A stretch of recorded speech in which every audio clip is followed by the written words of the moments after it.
was that Flash Wars put a lot of value on champions like the Silas. Yep. And I think that it is something that they want to get their hands on. And I wouldn't be surprised if we also saw things like the Taric ban along with the Tom Kench ban to take that away from Core JJ. Yeah, and Core JJ is the player for Team Liquid that brings life into a complete region. NALCS MVP, but also at one point maybe the best player in the world when he was winning World Championships. This guy is hype, but mainly on those defensive support options, Vedi.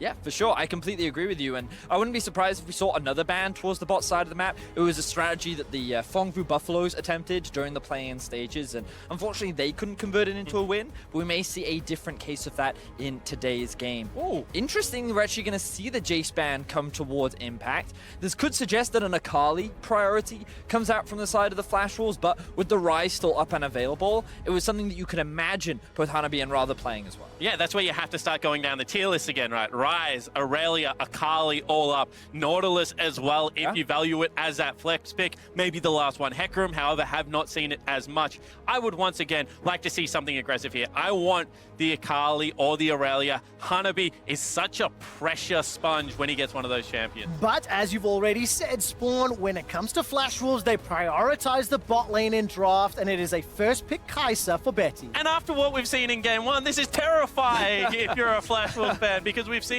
that slow, methodical group up for teamfight tempo is not currently the meta. Yeah, it certainly is not the case. But the one thing we can say for sure is that Flash Wolves have gotten themselves a comfort champion down towards the bot side of the map. This Kai'Sa is Betty's most played champion. It's something that he performs extremely well on. And even in their loss against Vega, I seem to recall him having a very impressive scoreline and still doing what he can. So I think that for Flash Wolves, it's very much about comfort, whereas for Team Liquid, they are going for those flex pick options. They are grabbing that Akali early on, but it's also to take it away from Hanabi, who has shown a lot of proficiency on the champion. And just very quickly to put some numbers to it, 15 games played for Betty's Kai'Sa with a 60% win ratio. The Akali for Team Liquid has been seen 3 times this year, twice by Jensen, once by Impact. And Jensen obviously running it into Fongvu Buffalo. Didn't look to be the most proficient in that game. And of course, we round out the phase 1 pick. It is the Braum. It's that defensive support that you like to see on Core JJ. Yeah, it certainly is also one of the better answers into Kai'Sa. Kind of denies the fly into the back line if you just tag her once. This is exactly what we saw out of Flash Wolves regionally, however. It looks like they have taken that step back. Would expect to see a jungle pick up here, something like a Lee Sin. For Boogie there in the jungle, they did mention a little bit more solo queue-esque, a little bit more try and run over your team early and set up the plays around the map, is kind of the one statistical or like wild card factor of an otherwise pretty composed Flash Wolves lineup. Yeah, and as you predicted, Spawn, there's the jungle pick. It would be the Nocturne, though. I don't like this pick into Akali very much. I think it's a very difficult lane to gank, and I think it's a difficult lane to play around as well. However, if the assumption is that Xmithy will go towards the Lee Sin, one of his most played champions during the regular season, in terms of the 1v1, it does very well in terms of ability to duel against him early. Probably the strongest bottom lane, however, going to be handed over to TL, and they've been very hot analysts at the moment saying how good this TL bottom lane can be. Now they've given over lane bullies. Sure, it is going into Galio. Galio stops a lot of that aggression just by having so much push early on in the game. Everything he does is AoE. He's also going to be a target support. But just the anti-threat he has with the AoE taunt, interested that they would run something so lane dominant into a Kai'Sa Galio. Yeah, I think it's clearly a confidence-based decision. They want to make double if one of the big carries. They want to have a lane that they can actively play around. Now, we have to recall that Sejuani is still up and available for both these teams. It's something that Xmithy has played a lot in the past, and he even played it in the play-ins to some pretty impressive effect. And now we're just seeing the Rise being taken off the board, deny that away from the Flash Wolves. We could also potentially see, looking at other lanes, they may look to take the Aurelia away, something that the Flash Wolves don't typically go for, but if you're looking at flex picks to deny, just take that one off the board. And of course, with the cannon taken out, the pool it is Impact's most played champion over from the LCS. These two teams stylistically are fairly similar. They are on the slower end of gameplay. They like to have those laning phases that get extended and, you know, contest around those objectives. So that's going to start to influence what champions I'm expecting in phase 2. However, it is the polish of Team Liquid that I think gives them the slight edge in this case. We saw against AHQ in the semifinals that Flash Wolves forced overly much around those objectives. It either dragged the game out for longer than necessary in a couple of the matchups. That series went to all 5 games, was a little bit more shaky in some of the mid-game team fights. I think that right now, Liquid's bottom lane would be incredibly happy. If they can get themselves, as you mentioned, a tank jungler, I'm even looking at something like the Gragas or the Sejuani just banned away. Yep. For Smithy, they've got the perfect bottom lane to be able to transition around to those early game objectives. I think so. And the one thing we can say right now for Flash Wolves composition, very dive focused, very good at just going in and fighting, which means that around these objectives that you already talked so much about Spawn, that Flash Wolves like to play around, it's easy for them to actually force these fights. Now the Trundle is actually going to be locked in right now. Now we would assume that this is in the jungle position, but it can be flexed up towards the top side of the map. Perhaps they're just waiting to see what the final pick is before deciding on that, but quite an interesting jungle pick coming out from the side of Liquid. Yeah, and whilst Jat not here for the international tournament, his patch notes live on here with Trundle coming out, buffing up the tanks, has been buffed. Also with Pressy Attack is quite a good jeweler against melee champions around Scuttle Crabs, and I feel like this is what the pick is about, you know, denying that early vision, being able to protect his lane. And of course, as a Jat stat would say, this is the first Trundle of MSI. Need to see exactly how Smithy's going to handle this one, as we do anticipate that to land in the jungle. The last two picks, Flash Wolves are leaning towards scaling, team fight. It's the Vladimir hover after the Azir lock-in, and this is the Flash Wolves style of gameplay. We on the same patch as what I just watched a second ago, because this looks very different. Big grouping, team fight, AoE, wombo combo coming out for the Flash Wolves here. They do have shades of split push, however. Vladimir, late game in a side lane. Very like 1-4 kind of comp, yeah. Now, looking at this draft, I would prefer to have the Akali up towards the top side of the map, have it into the Vladimir, because I know it can be a bit of a difficult matchup. Did he just counterpick himself? Is that what we're seeing now? I think the goal is to play around bot side of the map. I mean, the thing about the Gangplank is with the use of the ultimate, we've seen it multiple times from the side of Team Liquid, where they like to just invest resources into enabling Doublelift and Core JJ. I do agree. I think in the early laning phase, Gangplank can hold his own pretty well against the Vladimir, but as you said, the scaling is definitely going to go in Vladimir's favor as the game progresses. And it's the hold its own that I have the problem with, Vetti, because that is the strongest team fighting top laner probably that exists in League of Legends right now. And they do have a very short range composition. If Hanabi gets towards that 2-3 item mark, he's going to have himself an Azir. You know, they can turn the lights out with Nocturne, the big flanks that come in. Hanabi not known for his team fighting at the moment. This is a guy that they prefer to leave out on an island and split push, but can now in this draft group up with their team. If TL don't get a massive early game advantage, the late game scaling out of Flash Wolves right now is a big advantage. I will say though that TL, if they do get the early game lead, they have options to be able to split up the map. With an Akali and a Gangplank, you could look to play on side lanes, and I do think that with an Akali, she can very easily hold her own against a Vladimir in the late game. It's a bit of a skill matchup because you can obviously hit a lot of those abilities through the Shroud, but still, I'm quite excited for this game. I think that the early game has no clear favorites right now. No, not at all. I mean, draft-wise, obviously leans a little to Team Liquid, but they need to execute on the draft. Both of these teams qualifying through the MSI play-ins knockout stage, and a lot of pressure on both the LMS and the NALCS.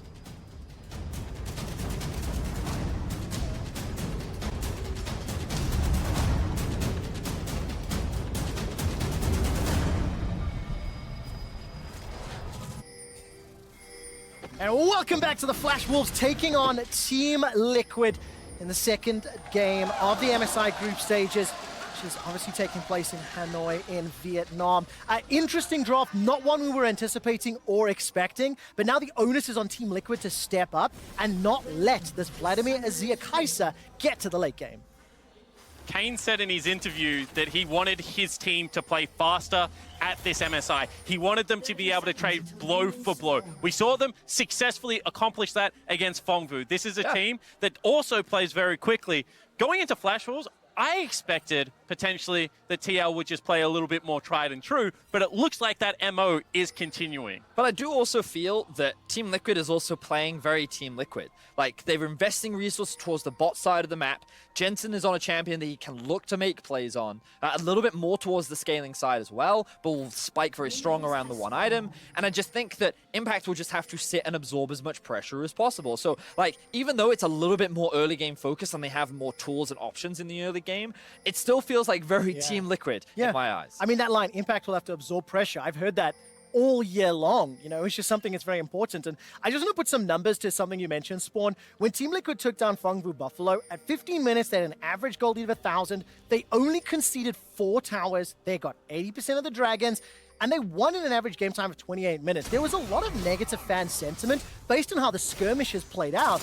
But I was fairly impressed that Team Liquid, they didn't overexpose themselves and they did win the crucial objectives to take the series 3-0. And I think something often neglected is if a team runs at you in your jungle and fights you, oftentimes the best response is to fight back. So yes, the game's got down and dirty, but I haven't seen Fongfu play a clean game yet unless they're running over their opponents. TL certainly did not let that happen in their qualifying match. Now, the one concern that I drew from that series was Team Liquid's ability to set up plays and be proactive.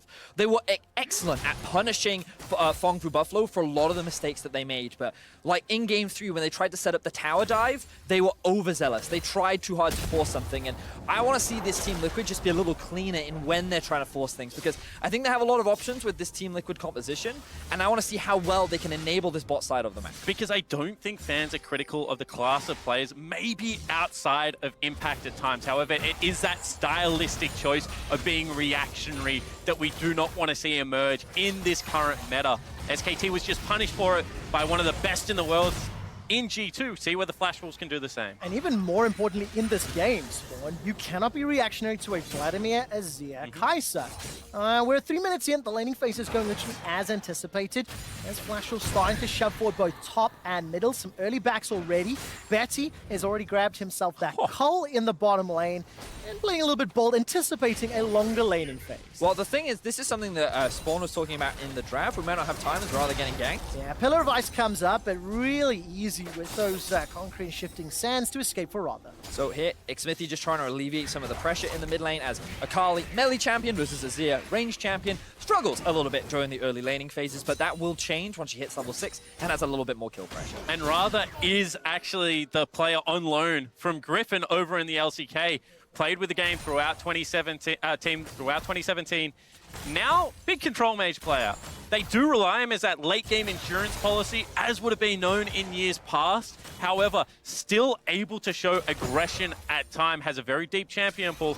Azir is one of his better picks, actually, and I'm very curious to see how TL's newest international member in Jensen is able to go toe-to-toe with him. And so now I'm looking at in terms of where this pressure is being applied, because we can see towards the bot side of the map, something you mentioned in draft, Spawn, was that this Galio can be pretty effective against a short-range Lucian. Every time he tries to dash in, the risk of the knock-up and the taunt, very, very dangerous. And against the Braum, Galio has that extra bit of wave clear, so when paired up with a Kai'Sa, who typically can struggle in the laning phase, it actually helps her out a lot and actually allows them to have a push for a lot of the early laning phase. So while there is a bit of a deficit right now, there's obviously a big wave building up that Betty will catch and close that gap. And I was curious that Doublelift went with heal in this matchup, because it is one of those matchups that if you get caught out once, you know, maybe at level 6 paired with a Nocturne ultimate, you will get CC locked and you will probably fall down. Also, Lucian wants to be dashing forward. If you have that cleanse, you can absorb the taunt, look to outplay the knock-up that comes out of Galio. Doublelift and Core JJ obviously very happy to scale equally in this lane. They're going to be arguably stronger at that 1 and 2 item mark, so maybe looking to utilize that advantage, get around the map earlier is what I want to see out of this TL bottom lane. So now my eyes move towards the junglers, because you can see that Xmithy, he recognized that he has pressure both bot and mid lane, so he looked for a bit of an invade. And Trundle can be very effective at early trades. We see a fight in the bot lane. All right, Betty's already flashed, and I shall see forced to flash as well. Xmithy got that Pillar of Ice. That's going to block out the Justice Punch. Got interrupted as well. And Shalcy's able to escape, but for the exchange of an Ignite for 2 flashes. Yeah, great pressure exuded on the bottom lane there. You can see that now with the big wave stacking in, teleport coming out of Jensen, they can look to push in mid lane and try and force them away or gain control over the bottom Rift Scuttle. I feel like so much of this game is going to be determined by early river control and ability to set up objective first, because we know that, you know, 7 to 10 minutes, these teams want to be looking at Infernal Dragon into potentially the Rift Herald. It's funny that you mentioned that, because something that Spawn and I were talking about last night was 7 to 8 minutes every single game. Boogie looks for a gank bot. Without a doubt. He's going to do it every game. It's one of his most consistent patterns. It's largely because he's looking to play towards the Drake. Something that Spawn talks a lot about during the play-in stage, where they like to go for Drake into Rift Herald and try and secure these early objectives. So we're 1 minute to 2 minutes away. Level 6 is on the horizon. Keep your eyes on Boogie, as he will likely look for that play bot. Yeah, start the clock. I'm going to be watching for it, but you know, we've had a lot of time to discuss anticipations and expectations for this comp, because when you look at the 6 teams in the MSI Group stage, 3 of them are slower tempo. And 2 of them are playing right now, with Team Liquid and Flash Wolves liking to contest those objectives, liking to get through the laning phase. Is one of the big points you had in terms of preparation, Spawn. And it's going to be interesting to see those first Drake fights and those first Herald fights, because I'm nervous for Team Liquid if it doesn't go their way. How do they contest and stop Hanabi and Rather when they get to the team fight stage? But I think that's what gives me confidence in the Team Liquid lineup, because I think that they are a little bit better at preparing them. And, you know, early ward in bottom side mid, the fact that they've secured the Scuttle Crab, they're stopping bases, trying to make lanes base at separate times, and then Impact took a very favorable trade to get the disjointed teleport. So Impact's going to be back off cooldown and has the ultimate available. Tick tock, 45 seconds early. Maybe this will throw Team Liquid off. No, that's a joke. The Paranoia is available here for Boogie. There's no flash for Betty or Chelsea. Getting closer to 8 minutes, but on cue, Flash Wolves have the game plan. Double pink ward bottom side jungle. They don't have eyes on Smithy at the moment, as well as the fact Impact's ultimate available. Making a play cross map against Gangplank is a danger. Yeah, I think Team Liquid's very aware of the potential gank. If we spotted it in the VODs, it's very highly that Team Liquid spotted it in the VODs. And here we see the ulti. It's going to happen anyway. Well, there we go. Just before 8 minutes, but the damage is so high. Now Flash Wolves are on the retreat. Needs to find the stun. That's Betty locked down. He's got no flash, remember. First blood picked up by Core JJ. And whilst they do it all the time, it doesn't always make it correct. TL scout the play, Impact drops the ult, and they get the kill. Betty getting stuck in the wall. He looked like he was out, but a perfectly placed pillar from Smithy secures the kill onto Betty, and Team Liquid lead with first blood. I mean, you just got to give all credit to Team Liquid. Not only was Xmithian in place, they played it well. I initially thought the burst damage was very high and made me nervous, but Team Liquid, they knew exactly what they get. First blood and the dragon. But this is why initial trade of Summoner Spells is so great for Team Liquid on the bottom map. They just had every advantage. And, you know, this is what a good draft gives you. If you've read the fact that they're going to go slow, you've counted out the first Nocturne ultimate, everything on track for this game to settle, you know, start to scale up, and not in the same fashion as G2, but 1-3-1 still can be enacted here to continue to secure farm. So here we see Smithy. He's trying to clear out a ward. Flash Wolves think that they've caught him out of position, so they go for the all-in. But the immediate follow-up from the bot lane of Team Liquid means that they can go for the 3 versus 3 now.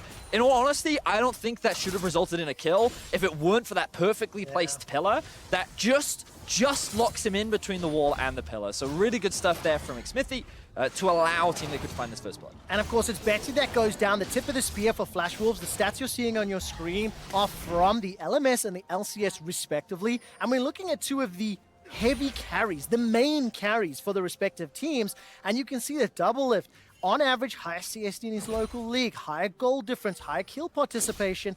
And this is, of course, also because Flash Wolves had a more difficult split than usual. But it's Double Lift and Team Liquid that have the advantage, and they've already kept Betty down. Yeah, when you think about Flash Wolves, you're thinking about the team that comes through the LMS in first place. However, this is a second or third place LMS lineup. People had debates about whether AHQ was actually going to be able to take the split off a great end of season run. Flash Wolves actually came into both of their best of 5s as maybe underdogs for the first time. And you can see right now they are once again going to have to play on that back foot. Now, I appreciate the observers highlighting where the goal differences lie. You can see that while the Flash Wolves bot lane is struggling, Hanabi is still doing well towards the top side of the map. He's built up a pretty healthy CS advantage as we see a gank in the mid lane. All right, Emperor's Divide does not push Jensen forward. Paranoia has already been used. Rather is going to be saved by Boogie. Now, Impact is... No, sorry, correction. Jensen was backing away. So we need to see if the cannon barrage was going to come down. Did not at the end of the day. Boogie close enough to save Rather's life. I actually really like this play from the side of Team Liquid. Rather not running the cleanse means it's actually very easy for Akali to set up the gank with the ultimate. And because he used his stealth with the W, Rather's ultimate actually made connection to no one. And because of the amount of mobility that Jensen has, he can very easily dive and duck and maneuver around these big CC utilities. So I like the setup. Unfortunately, they couldn't quite convert it into a kill. However, they will be able to potentially convert this into a Rift Herald. So both early game objectives uncontested off the back end of good Smithy counter gank. Yeah, every single objective. First Blood, first Dragon, first Rift Herald. You can already see some of the backs starting to come in as we're 11 minutes in. Team Liquid have got just over 800 gold in the advantage. And with the help of the Rift Herald, they should be able to put some additional pressure in one of these lanes. Outside of Impact being bullied a little in the top lane, I still think he's going to have some additional bonus gold from that GP barrels. And lanes are matchup dependent as well. So I think that Impact at this stage, to be down 20 CS whilst having kill contribution in the bottom lane gank and playing very safe on the top side of the map, has never really been in danger. For JJ, however. Ooh, little bit of damage. Smithy's got the blast cone behind him, takes the blast cone. Pillar of Ice is available, and if you look at the minimap, Boogie's making his way through the jungle. It's just going to be flirting with danger and no further follow-up. But all I was saying is I think Impact's in a fine position right now. Sure. He's going to be able to side lane successfully. You said that's the role. His ultimate is well and truly online, and you can see that Flash Wolves haven't really found an avenue yet into the game, even expending 2 of the Nocturnal. And I feel like both these teams are very playbook focused. When they have a lead, they're actually very confident with what they're supposed to do with that lead. But when things start to go wrong and the game starts to fall apart, sometimes they can struggle to find ways to take back in, because similarly to SKT, they won't necessarily take risks. They won't take those 50-50 plays and assume that they can just outplay their opponents. And this means that, like, I'm looking at Flash Wolves now, wondering what ways can they look to try and come back in. And that ultimately comes down to this big wombo combo team fight that they have. Yeah. Nocturne, Galio, Vladimir, or Zia are 2 items. This powerhouse can swing a dragon or a baron fight very quickly in there. Well, the gold is completely even, 12.5. First big items, Luden's Echo for Radha, Gunblade for Jensen, Blade of the Rune King for Double Lift, but it's Team Liquid that are sort of in the driving seat. You know, they've got the objectives, they seem to have the answer for now, and this is a Team Liquid that, you know, had to reverse sweep their finals to qualify. They've got 3 consecutive LCS titles in a row. This is their second MSI appearance, and all eyes are going to be on Jensen and Core JJ, the 2 big roster swaps coming into the season. And in my opinion, one of the big ways in which they made this reverse sweep happen was by enabling and playing through their bot lane. And they are doing exactly that. Huge props to Xmithy, finding ways to punish Boogie in the early game. They're committing by bringing this Red Peril down towards the bot side to give Impact the freedom to now move out of that 1v1 and then move Double Lift elsewhere on the map. And it just feels like they are enabling their star carry the way in which they should be. But we'll see whether this is going to be a counterpunch from the Flash Wolves. No pulling out of the play. So now they've got themselves a 30 CS lead. Play onto Radha again. All right, there's the paranoia. Boogie is going to be trying to help out Radha. That's a dash forward there from Jensen. Boogie's going low to Double Lift. That gets on the board. Second kill of the game and the first for Dia. And Liquid just playing this game on the front foot, being able to rotate up through that forest meant that there was no prior vision established for this Flash Wolves lineup. They know exactly where Flash Wolves want to go, and they're cutting them off every time. And look at the timing. Mountain Drake available immediately after Boogie goes down. That's 2 paranoias in a row used defensively on a champion like Nocturne, where you really want to be going forward. And Trevor, I have a feeling that the Flash Wolves thought this laning phase was going to go for a little bit longer, because they bought a Cull. They've got themselves a Comet on Azir, and they've gone Luden's Echo. This is much more of a short, sharp trade kind of build. However, Flash Wolves TL has actually pushed the tempo quite nicely, and now this laning phase, it's done. Yeah, and now we get to see what TL can do once they've got this kind of an advantage. So I think this is a big mistake from Radha and Boogie. It looked like they were trying to answer towards the bot side, but the reality was their bot lane was pushed underneath their tower. Team Liquid was naturally going to have a numbers advantage. So trying to get vision control over your bot side of the jungle was just asking Team Liquid to engage upon you, and you're just asking Double Lift to kill you and take away that free gold. And Double Lift will say, yes, please, may I have some more? It's a 2,000 gold lead,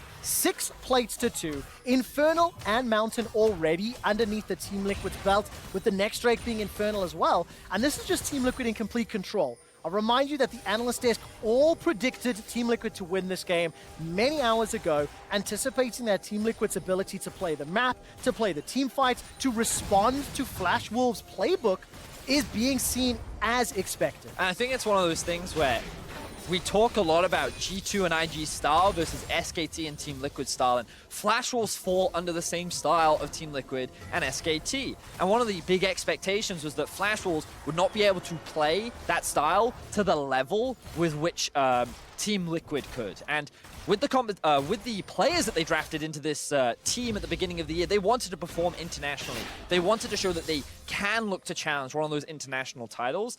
And I feel like we're starting to see the growth of this team. While they are still playing through Double Lift, while they are still focusing their attention towards the bot side of the map, what they are also doing is looking to play a quicker game. And it is important that they can do that considering G2 and IG are at this tournament. Yeah, and this part of the game sucks for Flash Wolves now. You've got a top lane, long lane Azir, trying to catch the wave as deep as possible, but not wanting a wave to build up. Turret dive always going to be on the table for this Akali. And you can see time and time again, Flash Wolves are trying to duck their head into the bottom side jungle as well. Take away some of that vision that is starting to accrue around the Dragon area. I just want to point out how well Team Liquid have set up bottom vision control as well, and just how safe Impact is on this split push. Yeah, and this is going to allow Impact to claw back that deficit. Still down 25 CS, but it has been 25 CS for 10 plus minutes. He's got the Trinity Force completed into the Proto Belt, as well as that Hex Drinker. Going to be doubly effective, obviously, against the Vlad and the Azir. And you can see Double Lift and Core JJ applying pressure in the mid lane before moving top. Now that is exposed, and that means that top tower is going to take a hammering. Yeah, so let's kind of look at next steps for Team Liquid, because what they want to do is maintain mid control and inevitably take that mid tower down. But in order for them to do that, they need to gain vision control in the enemy jungle so that Flash Wolves are forced to play defensively, and the risk of a flank on that mid tier 1 is a real possibility, which is hard to do unless you take that tier 1 down. So what you'll often see is them push in mid, move up through the river, and then join up with the Akali when there's a wave there to siege onto that tower and move back and forth between the two. However, due to the nature of these teams, I only expect it to go for a couple minutes more. It is about a minute and a half away from the next Infernal Dragon spawning. I think it is still crucial for them to protect some of that bottom side vision. Yeah, and let's see whether or not Flash Wolves are going to be able to contest 1-2 items on the way for those teamfight carries in the solo lanes. So it's definitely going to be helpful. And of course, for Flash Wolves, Spawn, this is also a team that had to rebuild. You know, Flash Wolves were not the de facto favorites coming into the MSI qualifiers. They had to take down Mad in their finals. They had to qualify through AHQ the previous round. And this, while it is the 4th MSI the Flash Wolves have attended, it is a very different looking Flash Wolves to seasons past. Yeah, the exodus started with Kai'Sa in 2017, then moved into, people like Maple and Sword Art, also going over to the LPL, new coaching staff coming in. Same carry players in Hanabi and Betty, they were already starting to come on board with this team. But Radha and Shalsi, in my opinion, are good replacements for the members lost. They have shown domestically and at MSI Play-In so far that they play this stage of the game quite nicely, and I think it kind of suits the style that Flash Wolves' already existing carries wanted to play. And I need to see more from Flash Wolves in the hype video at the beginning of the day. They said, Taipei, we're coming for you. Flash Wolves have never missed the semi-finals of MSI, and right now they're being pushed down. There's still 2,000 gold behind Team Liquid. 2 dragons down, a tower down, and that Infernal Drake is coming up shortly. Look at the vision, look at the posturing around mid lane. We're getting set up for another fight. And their combined costs away from that 2-item spike that you wanted, Vedius, to be able to contest, but you can see still confident enough to walk out and check vision. This is a dangerous spot for Flash Wolves, but they don't want to give up this Infernal Drake. They have no vision, and look at how TL have set up the minimap right now. Notice how the Akali is pushing out the bottom lane, but staying towards that side of the map so that he can join should the event that a fight kick off, and the teleport and ultimate available for impact. They're now looking for Shalsi.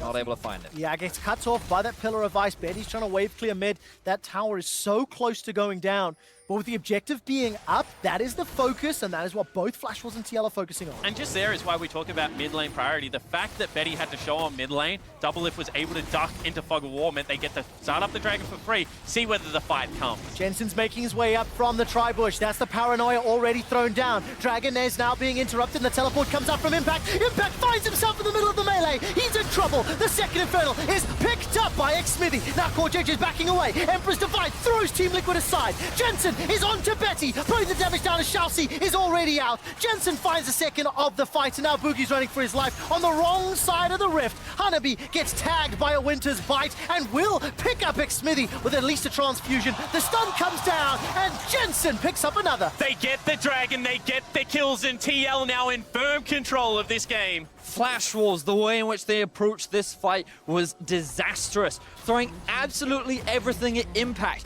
The weakest member, the guy that is branded as absorbing pressure, and he absorbed 5 members beautifully. A stopwatch at the perfect time to allow the rest of TL to reposition and collapse on the Flash Wolves. Yeah, it feels like the ready check just wasn't done. Who has stopwatch? Who's got the defensive item? Because he teleports in an awkward position. He immediately drops ult. stopwatches away, still has himself the defensive item of the Hex Trinket as well. You can see that Flash will split across terrain, can never get 5 members together, and TL just start walking over And I them. think that's the biggest thing, Spawn. The fact that Flash Wolves initially looked like a cohesive unit, all grouped up, they then immediately split apart. Akali, Lucian, this is their playground. Oh, 2v2, 3v3, small choke points. Let us dance. Let us have that duel. Every time we're going to come out on top. 3,000 gold in the lead. The mid tower fell, the Infernal fell, and Team Liquid, despite having that composition that you go, ooh, don't make mistakes early, they haven't. They've played flawlessly. They've read Flash Wolves like a book, and Team Liquid have all the answers. And this isn't the first time MSI that this has happened. I feel like game 1 of Vega Squadron versus Flash Wolves, Vega also did a very nice job of reading what the Flash Wolves were wanting to do. Flash Wolves seem to be that team that takes a little bit more to get going. And this is why I think a lot of analysts also had high expectations of TL coming in, because this isn't a quick-paced game. And they've led every decision-making point and just shut Flash Wolves out of what they want to accomplish. This is a team, when they play the game on their terms, do not make those mistakes. 22 minutes in, 2 items completed already on the side of Team Liquid. You've got the Executioner's Calling as well as Hex Drinker. Still looking to be upgraded for impact, but Morella Nomicon, Black Cleaver, Blade of the Rune King, Double Lift and crew are going to be very content to push towards this top lane. Look at the minimap. 4 members stacked going up, and Jensen has TP if needed. Yeah, the Unsealed Cell book gives them a lot of flexibility, meaning that Jensen can be moved from the far side lane to the close side lane. And with Impact's TP being on cooldown, he's going to apply this pressure towards the Azir down the bot side of the map, who's now going for a Luden's Echo into like Banshee's Veil, Berserker's Greaves, bit of a haphazard all over the place build. Will give him the attack speed that he wants, but it's giving so much freedom for Team Liquid to set up full vision control around the Baron, because Azir is miles away from the fight. And we just have another game where they've forfeited all form of control. They haven't been able to pressure Team Liquid away from objectives. The one time they tried, they get wiped in the team fight after the objective falls down, just not getting there early enough. And once again, you've got to applaud Team Liquid's like cohesiveness. That's 5 members recalling after getting control of an area, back on with pink wards littered throughout every inventory. They know exactly how they want to close out this game. And take a look at this. Very confident call here from Team Liquid as the teleport is going to come into the Baron pit. CoreJJ steps forward. Reminder of how different CoreJJ has had an impact on Team Liquid. He has the fight set up. Not going to go just yet. Shalcy's instantly blown up. CoreJJ manages to find the kill. And this is perfect, excuse me, from Team Liquid, because the worst case scenario for Team Liquid is they're grouped up in a small Baron pit, allowing this full wombo combo to rip them apart. So instead, they bait the Baron and turn and fight. They never give that opportunity. They now have a numbers advantage, and they're looking for more picks. It's starting to get ugly here. Yeah, and it has been for a little while, I think, Spawn.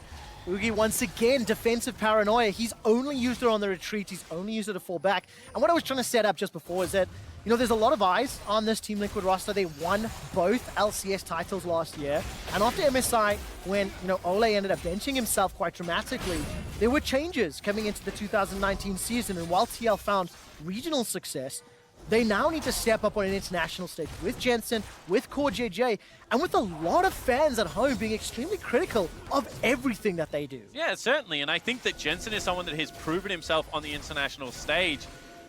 Hold that for the fight. Well, he's got another opportunity. The taunt will come out from Xmithy. Look at that pillar of ice. Jensen goes all the way back in. Rather is chunked so low. Chelsea goes down as Jensen finds yet another kill. Hanabi forced a Proto Belt to safety. And of course, the Chelsea once again going down. TL are using Baron as a perfect bait. Well, honestly, this is just great use of vision control, because they have so much vision in the river. It means that Flash Wolves have no idea what's going on. They've abandoned the bot lane completely because they've ran out of teleport. So they've just been awkwardly dancing around this objective, looking for something to get them the way back into the game, and Team Liquid don't give it to them. The moment they overstep, they punish the mistake. And again, this is what Team Liquid is so good at. You make a decision, they read it, they punish it, and then they snowball from there. And an equally scary gold graph as we saw in game 1. It's felt a little bit more slower, but the inevitability has still been there for the North American lineup.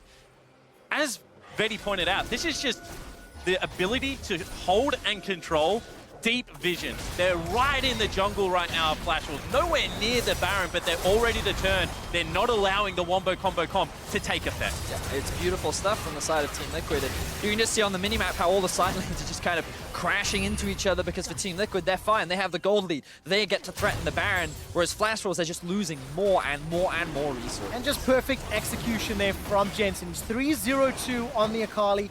Got himself that bouncy. Double of 2-0-4 on the Lucian. And the man I've spoken a lot about, 4JJ on his Braum, 2-0-3.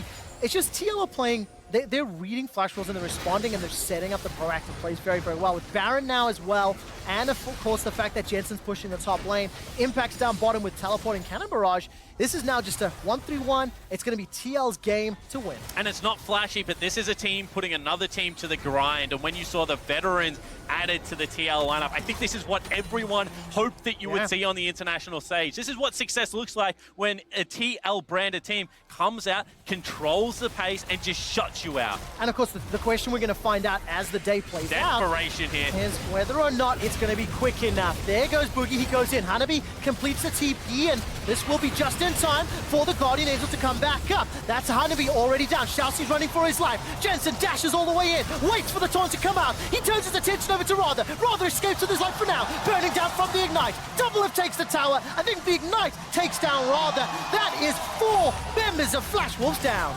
Perfect team fight from the side of Team Liquid. Flash Wolves went for the desperation play. They knew they were going to lose this game, but it was not enough. 5 members still alive. Team Liquid looked to get their first win of MSI. And you could see they got the pieces together, but they could not make it work. TL will push the Nexus. Yeah, Betty's going to get jumped on for the time being. Jensen fancies himself a dive. Not right now as the Nexus is being focused. The North American LCS Team Liquid will take down Flash Wolves to open up MSI Groups.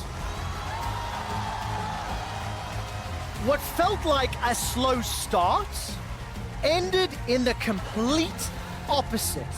From Baron to finish in 2.5 minutes, it was decisive, it was clean, and it was all Team Liquid. And keeping the average game time below that 30 minutes. Whilst we keep saying slow, methodical, as you mentioned, as soon as they get the advantage, they are confident enough to push for the end. Flash Wolves didn't throw the same punches as Fongbu, but it looked like they had equal opportunities to win this game because it was a shutout. I mean, what for me really stood out is that when Fongvu played against Team Liquid, there were moments where you were like, oh, if Fongvu executed a little bit better, maybe they could have actually pulled out a win or two against Team Liquid, maybe. But here, it felt like that Team Liquid were constantly forcing their opposition into making bad decisions and then punishing them. And this is the growth that I like to see from Team Liquid.